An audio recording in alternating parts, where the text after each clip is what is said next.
kasih untuk kesempatan yang indah pada siang hari ini. Terima kasih kepada Ibu Bapak yang sudah meluangkan waktunya untuk mengikuti kegiatan diseminasi modul 1.4 di program Guru Penggerak dengan judul modul Budaya Positif. Sebelum kita memulai kegiatan ini, kita akan awali dengan doa. Mari kita berdoa menurut agama dan kepercayaan kita masing-masing.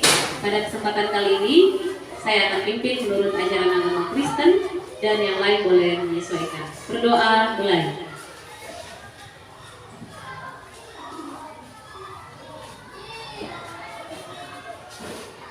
Berdoa selesai. Baik, Bapak Ibu, selamat siang semuanya. Ya, hari ini kita akan sama-sama melihat tentang budaya positif.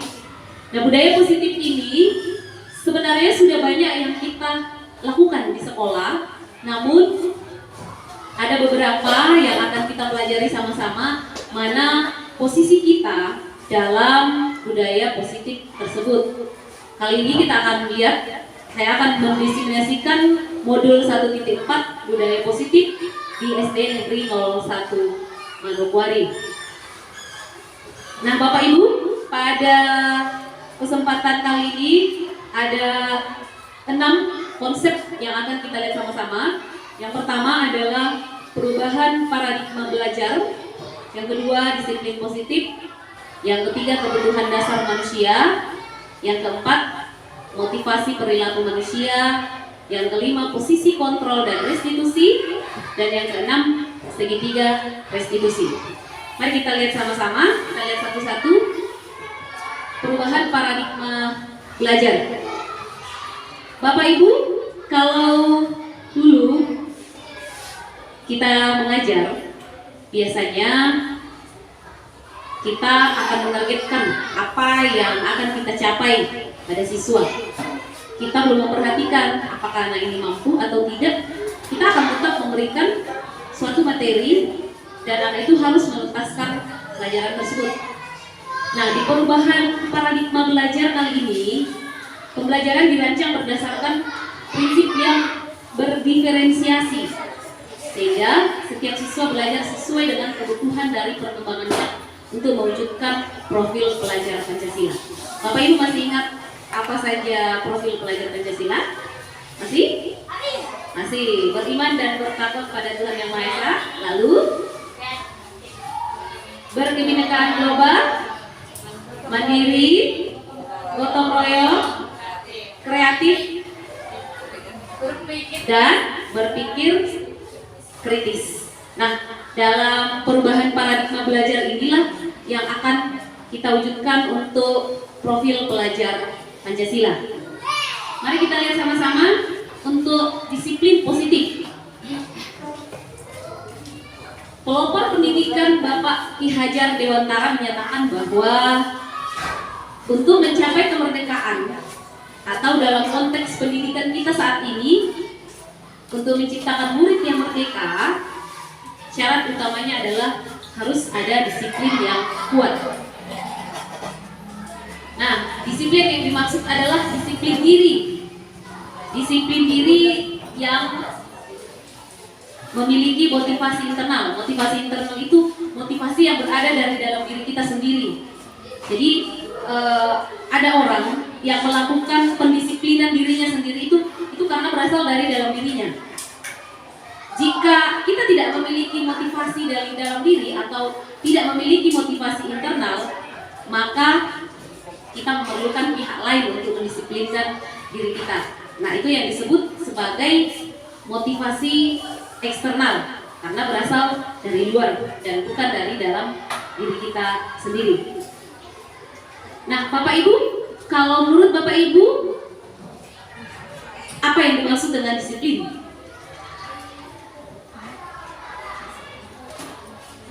Disiplin, biasanya kita mewajibkan siswa kita, kamu harus disiplin belajar, disiplin waktu, disiplin berpakaian, dan sebagainya. Apa itu disiplin? Patuh, kepatuhan, disiplin kepatuhan. ada aturan yang harus dipatuhi. Nah, mari kita lihat sama-sama. Dalam budaya kita, makna kata disiplin itu dimaknai menjadi sesuatu yang dilakukan oleh seseorang kepada orang lain. Jadi sesuatu yang dilakukan oleh seseorang kepada orang lain untuk mendapatkan kepatuhan. Ya benar, Ibu bilang tadi, disiplin itu patuh, disiplin itu tertib.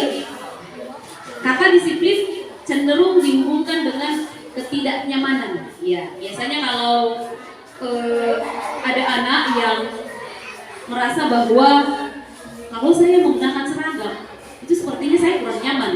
Nah, ketika dia menggunakan seragam rapi, disiplin, kalau dia berasal dari dalam dirinya sendiri tanpa kita perintahkan, dia akan melakukan sendiri, dia akan disiplinkan dirinya sendiri. Kalau itu berasal dari dalam dirinya, atau itu namanya motivasi internal. Karena tampaknya kalau sesuatu yang mau kita lakukan kepada orang lain dan tidak berasal dari dalam dirinya sendiri, itu biasanya tidak akan segera terwujud. Misalnya kalau dia memang sering terlambat, tidak menyadari dirinya, saya harus bangun pagi, kemudian saya harus bergegas ke sekolah, biasanya agak susah untuk dia kerjakan karena itu merupakan tekanan dari luar yang harus diikuti. Bapak Ibu, sebagai seorang pendidik, kita memiliki tujuan untuk menciptakan murid yang memiliki disiplin diri sehingga mereka bisa berperilaku dengan mengacu pada nilai-nilai kebajikan universal dan memiliki nilai motivasi intrinsik dan bukan ekstrinsik.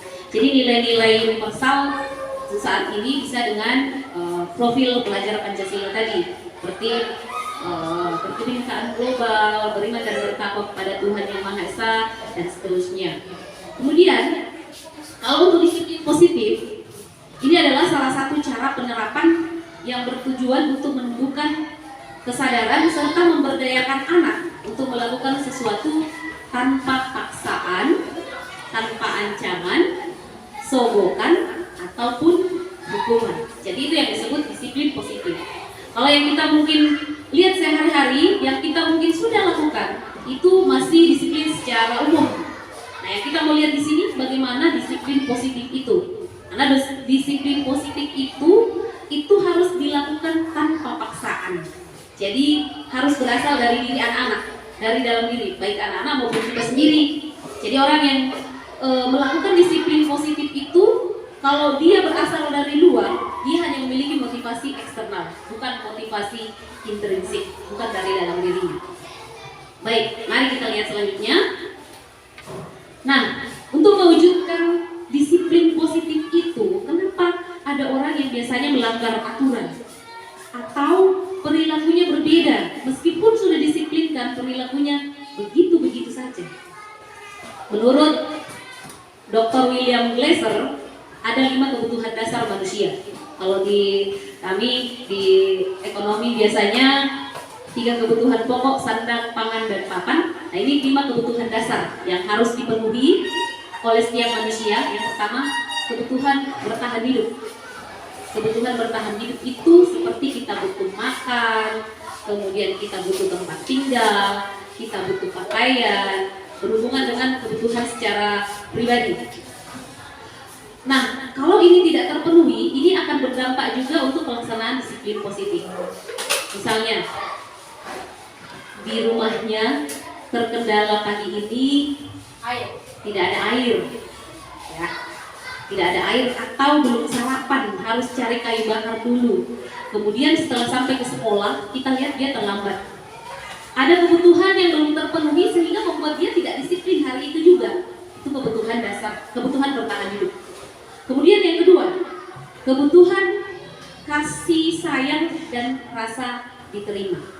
Ya, banyak anak-anak biasanya kita lihat, anak ini kok suka sekali ganggu temannya, ya. Terus setelah dia ganggu temannya, biasanya temannya merasa risih. Dia ganggu terus. Nah, sebenarnya kita harus lihat, anak ini ada apa? Atau anak ini sering meronta di kelas, sedikit-sedikit emosi, baru dicolek sedikit dia langsung pukul. Kita akan lihat apakah anak ini sudah cukup menerima kasih sayang, atau apakah anak ini diterima oleh teman-temannya? Karena anak-anak kadang memberontak karena kebutuhan ini, kebutuhan kasih sayang dan rasa diterima itu yang masih kurang sama dia. Jadi kadang-kadang dilihat, oh latar belakang keluarganya seperti ini, kenapa anak ini, oh di rumahnya itu sering dipukul, sehingga datang ke sekolah juga sering pukul temannya. Kenapa? Karena sebenarnya dia membutuhkan kasih sayang dan rasa diterima oleh orang lain. Jadi pernah kami bercerita dengan dosen terkait pembelajaran perkembangan anak dan anak luar biasa. Adanya seperti ini. Ada anak yang biasanya di rumah setiap hari pulang sudah dengan kata-kata yang kasar. Nanti mau tidur juga masih kata-kata kasar. Bangun pagi dibangunkan juga kata-kata kasar. Sampai ke sekolah Bapak Ibu apa yang terjadi? Nah, rasa tertekan, betul. Rasa tertekan. Nah, apa yang kita lakukan di sekolah harusnya untuk anak yang model seperti ini? Kalau di rumah sudah sering dengan kata-kata kasar, terus di rumah sering dipukul, terus sering baru bangun tidur sudah diomelin, sampai dia tidur lagi diomelin. Kira-kira kalau dia ke sekolah, perilakunya seperti apa Bapak Ibu? Apakah dia jadi pendiam, pemberontak, atau biasa-biasa saja? Ya pemberontak ya, biasanya memberontak. Kenapa? Karena sebenarnya dia membutuhkan rasa kasih sayang dan rasa diterima. Sehingga anak-anak yang seperti ini, kalau sampai di sekolah, kita layani dengan bahasa yang lembut, dia pasti nurut. Kenapa? Mungkin dalam hatinya dia akan berpikir, ini yang saya tidak pernah dapatkan di rumah. Saya selalu mendapatkan bangun-bangun dibangunin itu dengan suara keras, dengan bentakan, dengan ancaman. Setelah sampai di sekolah, dia merasa disayangi, dia akan menurut. Ya, ini bukti dari beberapa siswa kita dulu. Biasanya kalau baru masuk di awal tahun pembelajaran baru, kita sebagai wali kelas biasanya kan kita menelusuri latar belakang keluarga dari anak tersebut. Atau ada anak yang sering bermasalah, kurang disiplin, biasanya kita akan telusuri dulu latar belakang keluarganya seperti apa. Nah, jika model seperti itu, berarti anak ini membutuhkan kasih sayang dan rasa diterima. Kalau di rumahnya merasa kurang diterima, di sekolah kita memberikan pelayanan yang baik, dia akan merasa diterima dan dia akan hormat sama gurunya. Yang ketiga, Ibu Bapak, kebutuhan akan penguasaan atau kebutuhan pengakuan atas kemampuan. Ada anak-anak kalau nilai 100, dapat nilai 100, dia bangga sekali, senang sekali. Apalagi kalau secara akademik kemampuannya rata-rata, kemudian satu kali ketika dia dapat nilai yang bagus, pasti kegembiraannya luar biasa dibanding temannya yang sudah terbiasa dapat nilai 100. Ya Bapak Ibu ya, itu artinya dia butuh pengakuan atas kemampuannya. Bu Guru, saya juga harus dinilai, Bu Guru, saya dinilai. Dia merasa benar jawabannya. Setelah kita memberikan apresiasi, dia akan merasa senang sekali. Artinya anak ini butuh pengakuan atas kemampuannya. Yang berikutnya, kebutuhan yang keempat adalah kebebasan. Kebutuhan akan pilihan. Jadi kebutuhan kebebasan ini, anak mau merasa lepas terbebas. Sama dengan implementasi kurikulum merdekanya saat ini, ya anak-anak merasa bebas. Bebasnya seperti apa? Bebas bukan berarti bebas yang tidak bisa dikendalikan, bebas sebebas-bebasnya. Tidak. Kebutuhan akan kebebasan misalnya seperti ini. Anak ini butuh bermain dengan temannya, tapi di rumahnya orang tuanya sangat protektif. Jangan main ke sana, nanti kotor. Atau jangan main ke sana, nanti terpengaruh sama lingkungan.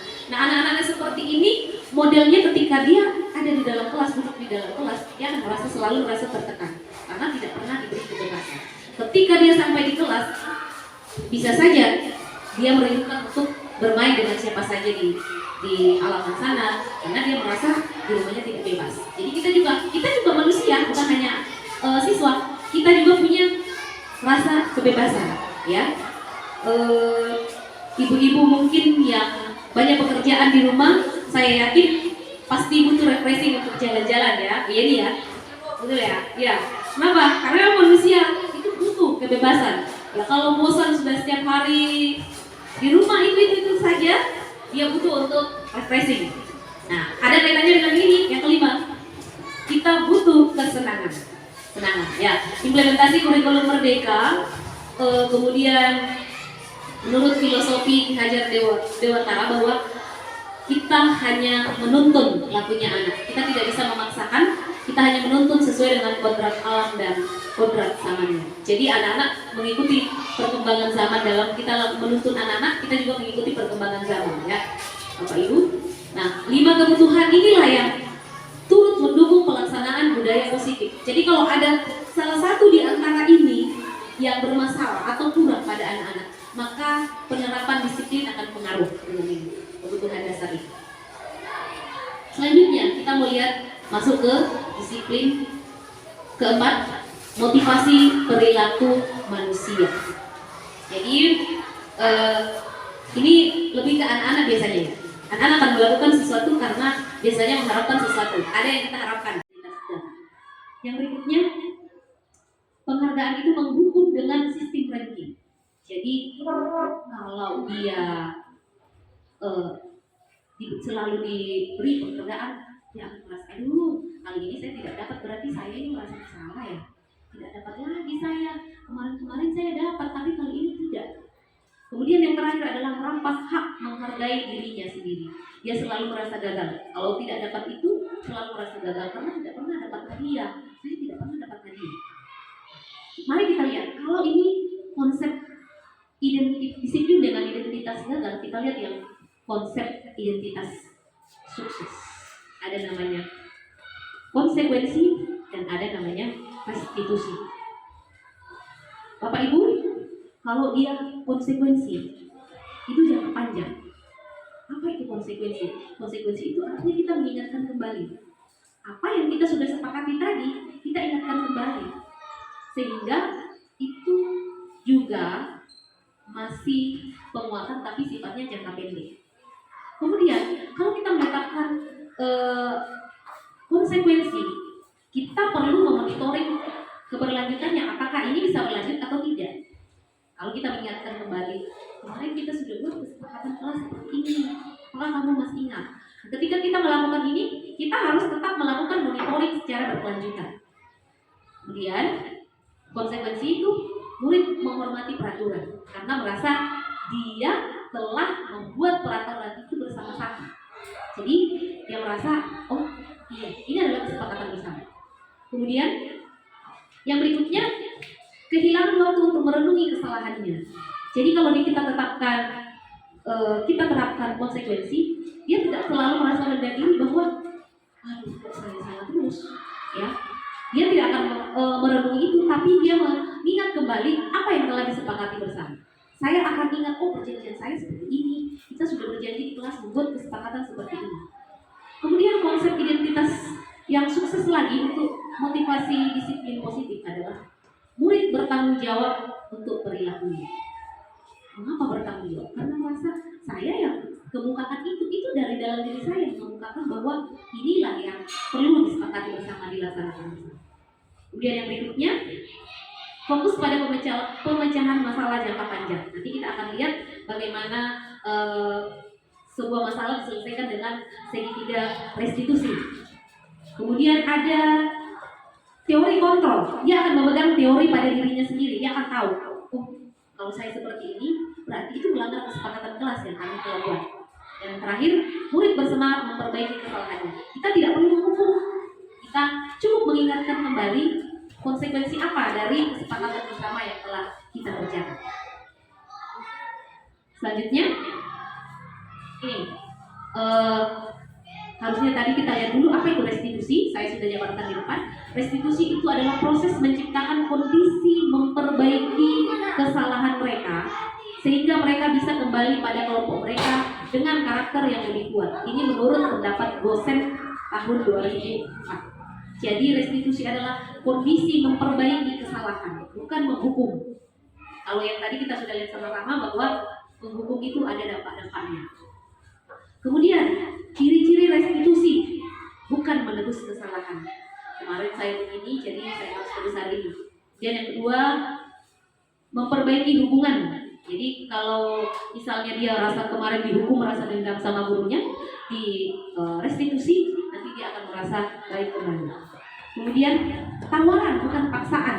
Jadi kalau kita menerapkan konsep restitusi, kita tidak memaksa, tapi kita menawarkan apa solusinya kalau kamu seperti ini. Anak-anak akan menemukan sendiri apa solusinya kalau saya berbuat seperti ini. Bagaimana cara saya menyelesaikan masalah yang terjadi pada diri saya. Kemudian ciri-ciri restitusi yang lainnya adalah menuntun untuk melihat ke dalam dirinya apa yang saya sudah kerjakan. Kemudian mencari kebutuhan dasar yang mendasari tindakannya. Tadi kebutuhan dasar ada 5 yang kita sudah lihat itu. Anak-anak kalau kita menerapkan konsep restitusi, dia akan lihat, oh saya kekurangan kebutuhan yang ini, saya kekurangan kebutuhan kasih sayang misalnya, oh saya tidak diterima. Kemudian restitusi memiliki ciri fokus pada karakter bukan tindakan. Jadi kita pembentukan karakternya bukan menghukum tindakannya. Kemudian terakhir menguatkan dan fokus pada solusi. Jadi restitusi itu mencari solusi, bukan memaksa. Nah, mari kita lihat perbedaan antara hukuman, konsekuensi, dan restitusi. Contohnya, contoh kasus siswa sering tidak mengerjakan PR. Banyak ya Bapak Ibu ya? Banyak ya? Banyak ya? Baik, kita lihat sama-sama. Kalau kita memberikan hukuman, guru menghukum siswa tersebut hormat bendera selama 10 menit. Kemudian yang kedua, guru marah dan murid menjadi takut. Jadi ini adalah disiplin dalam bentuk hukuman. Jadi kalau anak dihukum, ini kalau hukuman, bagaimana kalau dia kita lakukan konsekuensi? Kalau konsekuensi, guru memberikan konsekuensi untuk mengerjakan PR-nya saat istirahat atau dikerjakan sebanyak 3 kali lipat. Kemudian yang kedua, guru tegas dan siswa menghormati peraturan. Jadi ada konsekuensinya. Kamu tidak kerjakan PR, saya tidak hukum. Tapi nanti jam istirahat 3 kali lipat ya. Atau tulis ulang. Itu namanya konsekuensi. Atau apa yang kita sudah sepakati? Oh guru, disiplin. Kamu disiplin nggak hari ini? Kamu kan tidak kerjakan PR. Tidak guru. Kalau begitu sebagai gantinya, ya sudah kamu tulis lagi. Atau siswa terlambat, kita tidak menghukum. Kamu datang terlambat, kamu pulangnya nggak terlambat, itu juga bentuk konsekuensi. Kamu datang jam berapa? Saya terlambat 10 menit. Ya sudah, nanti temanmu pulang. Kalau sudah jamnya pulang, kamu tinggal lagi 10 menit. 10 menit berikut baru kamu pulang. Itu bentuk konsekuensi. Kalau restitusi, kita menanyakan keyakinan kelas atau dirinya membantu siswa menyelesaikan masalah. Nanti kita lihat ada contohnya. Kalau restitusi kita tanyakan, kemarin kita sudah sepakat apa? Guru sepakat mau disiplin mengikuti aturan saya mau mengerjakan PR. Kemudian kita ajukan, kalau kamu tidak mengerjakan PR, apa solusinya? Anak akan berusaha cari sendiri. Guru nanti setelah pulang misalnya saya akan kerjakan lagi, saya kumpulnya nyusul seperti itu. Kemudian guru terbuka dan siswa menghormati dirinya dan orang lain. Jadi kita tidak langsung membentak-bentak, kita tidak langsung mencarikan solusi, karena kalau kita bilang pokoknya kalau kamu tidak kerjakan, guru hukum. Kalau kita hukum, tidak ada solusi Bapak Ibu. Dia berdiri di bendera dengan tidak mengerjakan PR-nya, itu tidak relevan ya. Kalau seandainya dia kerjakan ulang, masih konsekuensi ya. Dia kerjakan ulang berarti ada yang tahu. Tapi kalau kita hukum, tidak mengerjakan PR, dia akan merasa tertekan. Dan suatu saat dia akan selalu simpan dalam hatinya. Ibu guru waktu SD sering menghukum saya. Mungkin ada di antara kita yang masih ingat, dulu di SD saya pernah dihukum loh berdiri satu kaki. Nah ya, masih ingat ya? Karena itu akan berbekas. Baik, selanjutnya. Nah, kita sebagai guru memiliki 5 posisi kontrol restitusi. Ya, yang pertama, apakah kita masuk sebagai tipe guru penghukum? Kemudian, apakah kita masuk sebagai tipe guru pembuat rasa bersalah? Tipe guru sebagai teman? Tipe guru sebagai pemantau? Atau sebagai manajer? Kalau penghukum, nanti kita lihat di tayangan video berikut. Kalau penghukum, nanti matanya melotot, suaranya berteriak-teriak, seolah-olah anak-anak ini adalah benar-benar orang yang bersalah yang harus dihakimi. Kemudian pembuat rasa bersalah juga, anak-anak, pokoknya anak-anak ini salah, kalau bilang bukan salah, pokoknya salah. Kalau dia sebagai teman, suara kita datar saja. Nah, ini semua ada dampaknya. Nanti kita lihat bagian bawahnya. Kalau sebagai pemantau, kita tipe guru sebagai pemantau, kita hanya lihat saja ya biasa saja, ya sudahlah, beginilah. Tapi kalau sebagai manajer, itu kita membimbing dan memiliki sifat positif, membuat murid nanti jadi mandiri, bertanggung jawab, dapat memecahkan masalah. Kemudian tujuannya adalah murid dapat berefleksi atas tindakannya dan guru dengan tulus memberikan pertanyaan-pertanyaan. Kita layani dengan lembut, kita berusaha mencari solusi yang tadi dibahas di segitiga restitusi, kita bisa menggunakan itu. Baik, pada tayangan video berikut, mari Bapak Ibu kita saksikan sama-sama.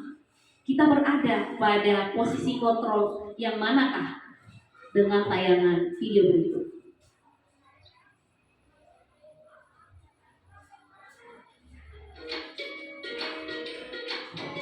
Mari kita lihat dan kita lihat posisi diri saya di posisi mana. Dalam penerapan disiplin positif restitusi, salah satu program yang dikembangkan adalah 5 posisi kontrol. 5 posisi kontrol dalam restitusi adalah proses perjalanan seorang pendidik agar dapat mengenali dirinya. Pada video kali ini, kita akan membahas tentang 5 posisi kontrol yang dikembangkan oleh Diane Gosson dan contoh penerapannya. Jadi mari kita lihat Bapak Ibu, ini ada nanti dicontohkan 5 untuk masing-masing posisi kontrol guru. Posisi kontrol itu adalah 1. Ini posisi pembuku, guru model pembuku. Posisi pembuat rasa bersalah. 3. Posisi teman. 4. Posisi pemantau atau monitor. Dan 5. Posisi manajer.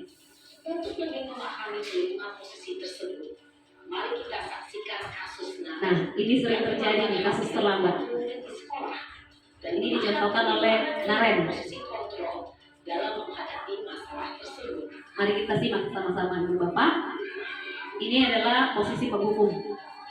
Ini ada kasusnya Naren yang terlambat 20 menit.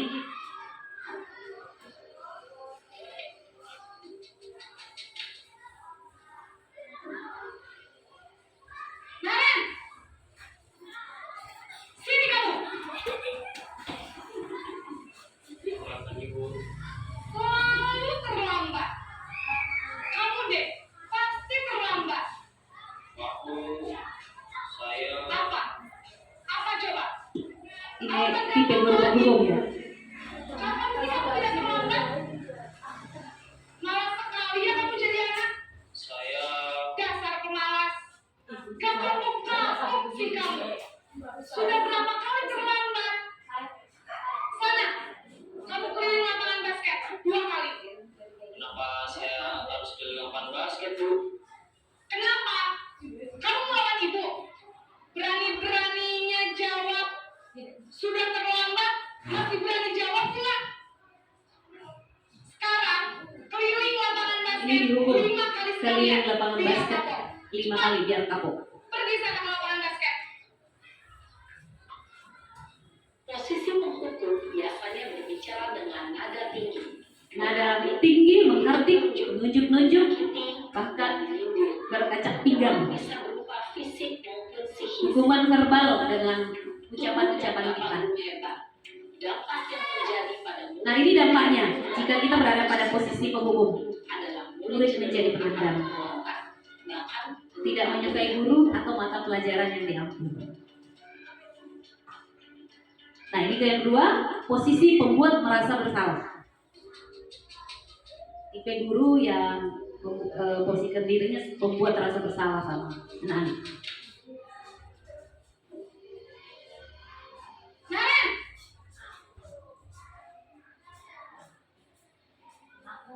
Apa Ibu? Naren! Kamu kenapa terlambat lagi, Nak? Ya Tuhan, Naren. Kamu senang ya bikin ibu susah ya? Kalau kamu terlambat lagi, nanti ibu yang ditegur bapak kepala sekolah, Nak. Disangka ibu tidak bisa membina kamu. Nah, kalimat ini membuat siswa bersalah sekali. Maaf, Bu. Bu Gusti Naren, kamu suka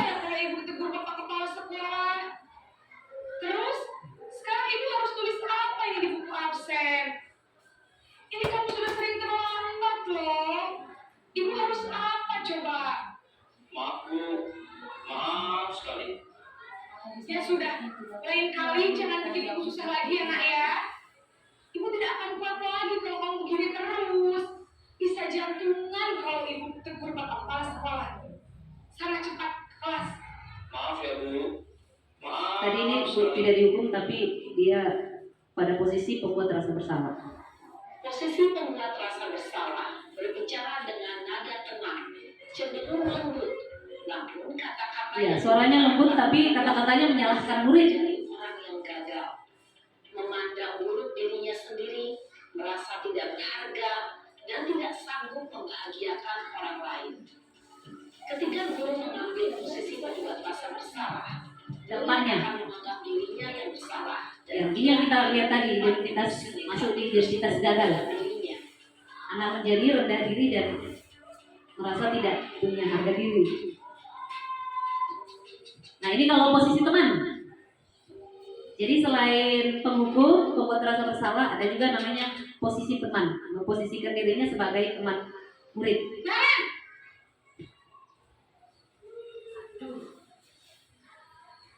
Selamat pagi Bu.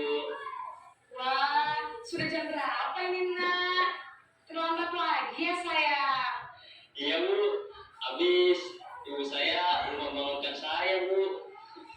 Kamu malah menyalahkan ibu kamu.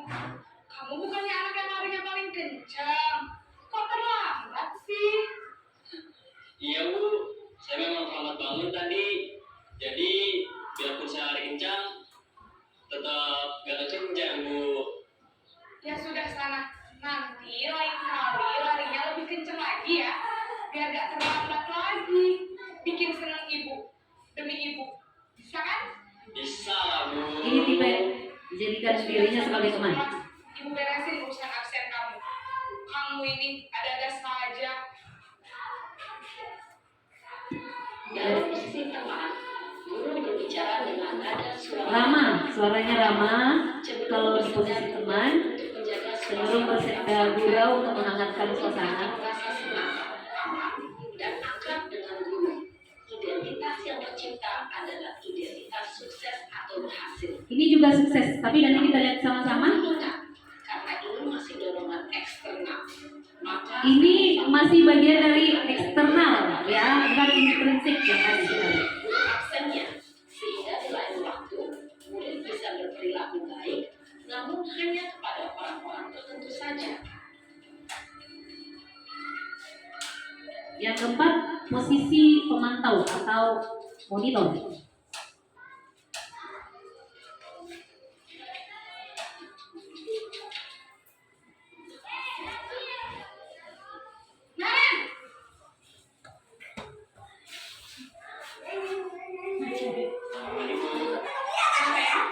Apa peraturan sekolah kita tentang jam berapa kita harus masuk sekolah, nak? Kita harus di sekolah jam 7 Bu. Iya betul. Sekarang sudah jam 7.20. Narim sudah tahu konsekuensinya jika terlambat hadir. Paham Bu. Saya harus tinggal kelas pas jam istirahat selama 20 menit. Iya benar, konsekuensinya demikian. Jadi nanti jam 9.30 pas istirahat, kamu harus tinggal di kelas, kerjakan tugas tambahan untuk ketertinggalan kamu. Ya? Baik Bu.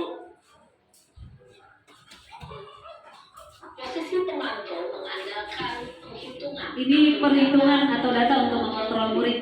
Guru mengarahkan murid berdasarkan Suaranya datar, tidak emosional, tidak bersenda gurau seperti lebih ke teman tadi. ekspresi wajah yang datar dan cenderung formal. Dampaknya, salah satu dampaknya itu anak-anak jadi tidak mandiri sepenuhnya. Ini posisi manajer, posisi yang diimpikan untuk menjadi seorang guru, memposisikan diri sebagai manajer. Naren!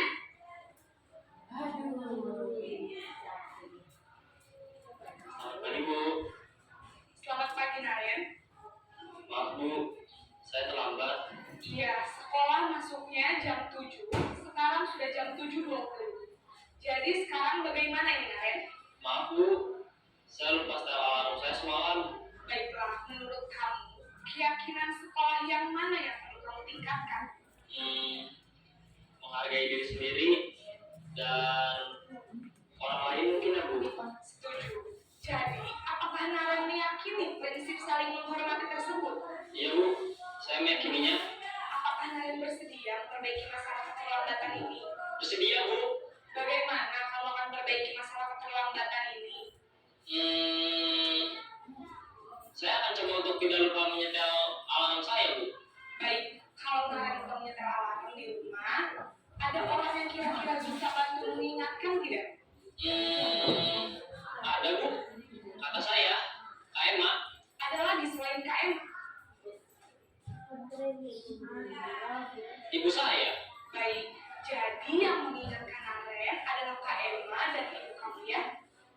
Kira-kira akan mulai start alarm kapan nih Naren? Setelah pulang sekolah, akan segera saya lakukan. Baik, jadi Naren akan setel alarm untuk bangun besok pagi dan akan diingatkan Ini oleh kakak dan ibu dan Murid Naren ya. menemukan solusinya sendiri Ada terhadap lagi yang masalahnya. perlu dilakukan Naren agar tidak terlambat dulu lagi. Tidak ada Bu. Baik Naren, terima kasih untuk kerjasama kamu. Sekarang kamu baru kembali ke kelas untuk belajar. Baik Bu, terima kasih. Posisi manajer adalah posisi kontrol. Nah, posisi ini yang disarankan untuk membimbing murid. Yaitu murid Suaranya netral, tidak emosional, tidak terlalu ramah, dan tidak terlalu tinggi nada suaranya. ini adalah agar murid dapat Guru tulus mengajukan pertanyaan yang bermakna. terus memberikan pertanyaan-pertanyaan bermakna. Ini dampak positifnya guru Dapat belajar kepada murid, murid menjadi mandiri, percaya diri, serta dapat memecahkan masalah. Ibu dan Bapak guru hebat, setelah mengamati adegan kelima posisi kontrol tadi, kira-kira posisi mana yang paling ideal? Posisi mana yang dapat menunjang motivasi intrinsik murid? Ya, Baik, Bapak Ibu, sebelum lanjut di segitiga restitusi, saya ingin berdiskusi dengan Bapak Ibu. Posisi yang disarankan tadi adalah posisi sebagai manajer. Menurut Ibu Bapak, apakah kita juga boleh berperan sebagai teman? Boleh. Menurut Ibu boleh. Yang lain sebagai apa? Boleh sebagai teman. Bapak Ibu sudah menemukan posisi kontrolnya tadi? Sudah. Sudah. Ada yang berada pada posisi pertama? Ada. Posisi kedua? Ada juga. Posisi ketiga? Semua ya? Kalau posisi kelima? Belum ya? Iya. Harapan kita setelah kita menyaksikan video tadi, kita sudah mulai memperbaiki posisi kita ya. Posisinya mulai bergeser ya. Karena ada dampaknya seperti yang kita sudah pelajari tadi. Nah, Bapak Ibu, sebelum masuk ke posisi manajer, biasanya ada anak yang membutuhkan kita berada dulu di posisi teman. Ya, ada anak yang membutuhkan posisi kita dulu sebagai teman. Baru posisi teman, baru ke posisi sebagai manajer. Ya, karena tidak langsung ke manajer, ada juga yang harus ditangani dulu dengan kita memposisikan diri sebagai teman. Setelah kita melihat perkembangannya, baru kita masuk ke posisi manajer. Kalau Bapak Ibu lihat penyelesaian masalah tadi dengan posisi kita sebagai manajer, kalau kita terapkan di sekolah kita, kira-kira menurut Bapak Ibu dampaknya akan seperti apa? Apakah anak kita akan lebih dapat menemukan masalahnya sendiri atau selalu merasa bersalah atau bagaimana? Menurut Bapak Ibu? Tergantung waktu ya. Tapi setelah belajar atau setelah kita berbagi bersama hari ini, pelan-pelan kita mulai menggeser posisi kita yang selama ini mungkin masih berada pada posisi 1, kemudian pada posisi 2, karena posisi 1 itu sampai matanya melotot. Ya, sampai matanya melotot. Nah, kalau anak yang kelas 1 lihat bu gurunya matanya melotot aja mungkin sudah takut ya Bu Lita ya? Takut ya? Nah, takut. Ada juga yang tidak takut. Nah, yang tidak takut ini kalau sudah di posisi itu saja dia tidak takut, ya mungkin tadi ada kebutuhannya yang belum terpenuhi dari 5 kebutuhan dasar tadi. dia mungkin masih membutuhkan kasih sayang karena sudah terlalu sering dengan dihukum, dampaknya dia merasa tidak percaya diri lagi. Baik Bapak Ibu, nah kasus tadi satu di antara banyak kasus yang sering terjadi, baru terlambat ya, baru terlambat. Nah terlambat tadi itu yang terakhir itu diselesaikan dengan namanya teori segitiga restitusi. Segitiga restitusi ini dikembangkan oleh pakar yang berdasarkan oleh pakar pendidikan namanya Diane Boston berdasarkan teori kontrolnya Dr. William Glasser. Jadi pada segitiga restitusi ini 3 langkah yang digambarkan, mungkin tidak terlalu kelihatan ini di sini. Yang ada yang pertama namanya validasi tindakan, kemudian menanyakan keyakinan, dan yang ketiga menstabilkan identitas. Yang namanya validasi tindakan kita cari tahu dulu kenapa terjadi, ya validasi tindakan. Kemudian atau menstabilkan identitas. Misalnya kita sampaikan semua orang pasti pernah bersalah, semua orang pasti pernah bersalah, dan bukan hanya kamu atau bukan hanya kamu satu-satunya yang pernah melakukan ini. Kemudian masuk di menstabilkan identitas. Menstabilkan identitas itu kita memberitahu bahwa kamu tidak perlu merasa rendah diri, bukan hanya kamu satu-satunya. Validasi tindakan itu kita cari tahu kenapa ini terjadi. Seperti yang tadi, kalau diselesaikan dengan segitiga restitusi yang terlambat, kita tanya dulu, semua orang pasti pernah terlambat. Itu namanya menstabilkan identitas.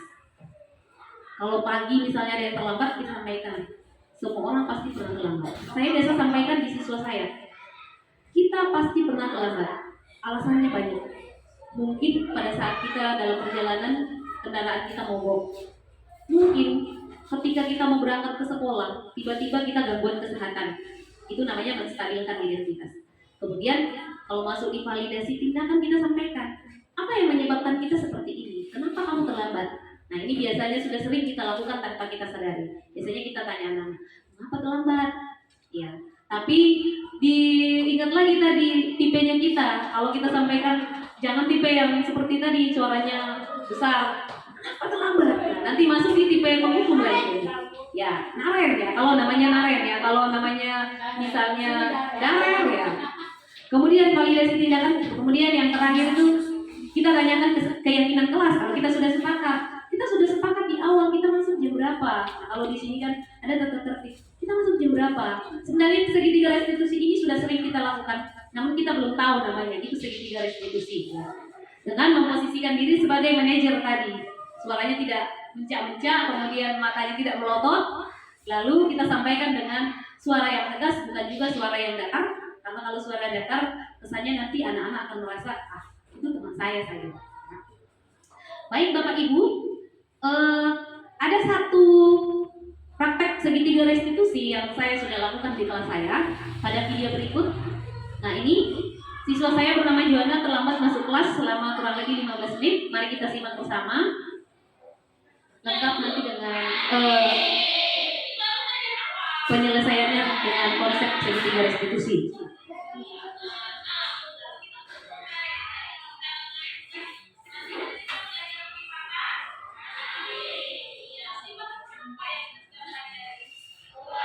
Ini nanti siswanya terlambat, ada siswanya saya yang terlambat. Setelah saya mengajar, siswanya terlambat.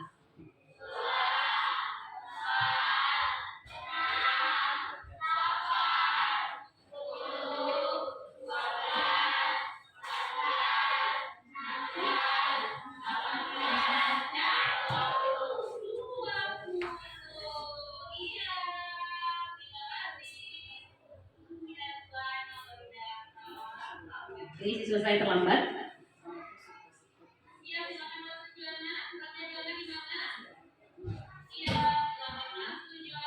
Yang saya mau perlihatkan di bawahnya nanti itu penyelesaiannya secara segitiga restitusi. Nih, ini penyelesaiannya.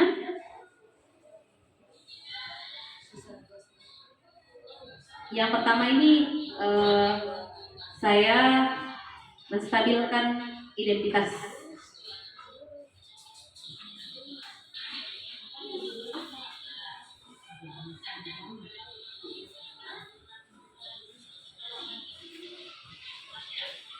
Ya, saya sampaikan terlambat itu wajar. setelah menstabilkan identitas, nanti saya akan validasi tindakan mengapa terlambat. Dan terakhir nanti dia akan menemukan sendiri solusi agar pertemuan berikutnya dia tidak terlambat.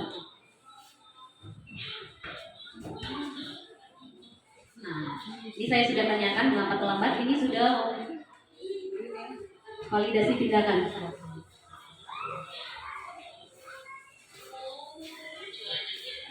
Nah, dia sudah sampaikan, dia terlambat karena malamnya nonton bola dengan bapaknya. Jadi tidurnya jam 11 malam.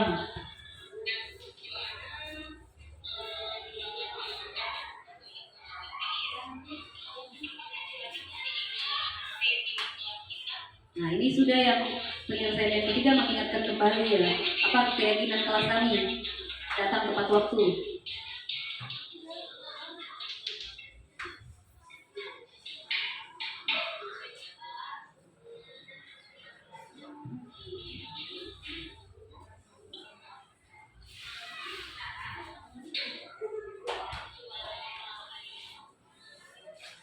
Saya tanya, apa mau terlambat lagi besok? Dia akan temukan sendiri solusinya apa supaya tidak terlambat. Dia mau memperbaiki kesalahannya. Dia mau tidur cepat, kemudian dia akan menyetel alarm jam 9 malam atau tidur.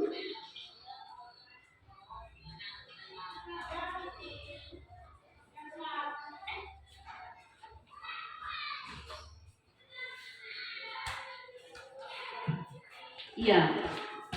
Kalau belum bangun juga, dia akan meminta ibunya untuk membangunkan. Ini dia temukan sendiri solusinya. Ini adalah penyelesaian kasus dengan segitiga restitusi. Ya, ya. Demikian Bapak Ibu. Terima kasih. Mungkin ada yang perlu didiskusikan. Saya berikan kesempatan dari materi yang saya sudah sampaikan, mulai dari awal hingga akhir. Mungkin ada yang mau bertanya, silakan. Atau ada kasus yang terjadi yang belum diselesaikan sampai sekarang? Ada? Atau ada yang ingin bertanya? Apakah dari 5 posisi kontrol yang kita sudah bahas tadi ini akan ya silakan Bu Talia sebelum saya lanjut. Mungkin menanyakan saran kali ya, Iya. atau belum gitu ya.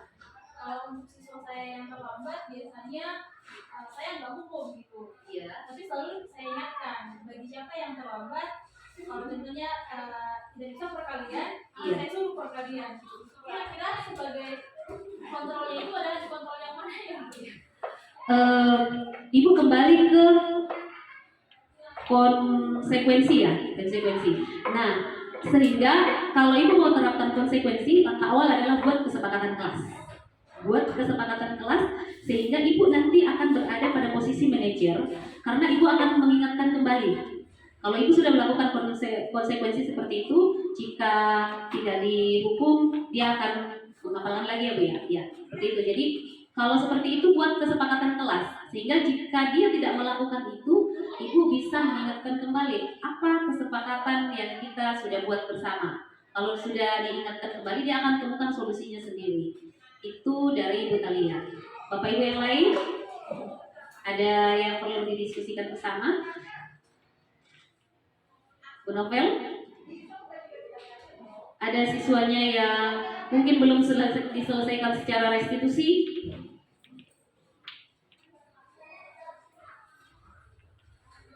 Ada kasus lagi yang saya tidak tampilkan di sini, yang saya pernah selesaikan. Ada siswa yang merobek bukunya temannya, itu dia munculkan kreativitasnya dan temukan solusinya sendiri. Setelah saya validasi, kenapa dirobek? Pinjam buku teman, lalu hanya menulis soal, temannya menyangka kalau dia menyontek jawaban. Setelah itu temannya marah, kami selesaikan dengan konsep segitiga restitusi. Saya tanya, bagaimana cara kamu untuk mengembalikan buku temanmu sehingga bisa dipakai lagi belajar? Dia kreatif, muncul kreativitasnya, dia akan lem. Kalau di lem, dia bilang pertama dia akan nulis, tapi kalau dia tulis semua artinya kan lama. Lalu dia menemukan ide baru, kreativitasnya muncul, dia akan lem agar temannya bisa baca kembali. Ya. Demikian Bapak Ibu, terima kasih sudah bersedia dan sudah berkenan hadir untuk berbagi bersama tentang konsep modul budaya positif. Semoga bermanfaat bagi kita semua. Mohon maaf jika ada yang kurang. Mari kita bersama-sama belajar untuk terus menjadi Bapak dan Ibu guru yang memiliki posisi kontrol. Terima kasih, selamat siang dan sampai jumpa.